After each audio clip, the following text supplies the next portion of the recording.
Richard the Lionheart, a brave and chivalrous king. Richard the Lionheart, also known as Richard I of England, was born on September 8, 1157, in Oxford. He was the third son of King Henry II and Eleanor of Aquitaine. Richard became King of England in 1189 and ruled until his death in 1199. Richard earned the nickname Lionheart because he was a great military leader and warrior. He is most famous for his role in the Third Crusade, which took place from 1189 to 1192.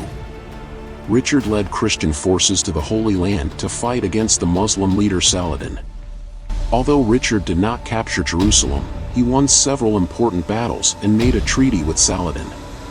This treaty allowed Christian pilgrims to visit Jerusalem.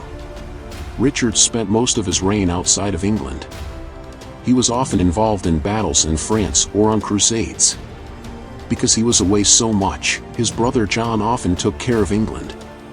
During his time as king, Richard also built strong castles, like Château Gaillard in Normandy.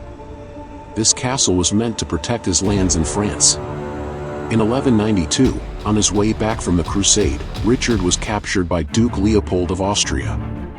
He was handed over to the Holy Roman Emperor, Henry VI. Richard's release was only secured after a large ransom was paid by the people of England. Richard returned to England briefly, but soon went back to France to defend his lands. In 1199, he was wounded by an arrow during a siege in France. The wound became infected, and Richard died on April 6, 1199. Richard the Lionheart is remembered as a brave and chivalrous king. He is seen as a hero in many stories and legends. His main achievements were his leadership in the Third Crusade, the battles he won, and the castles he built to protect his territories.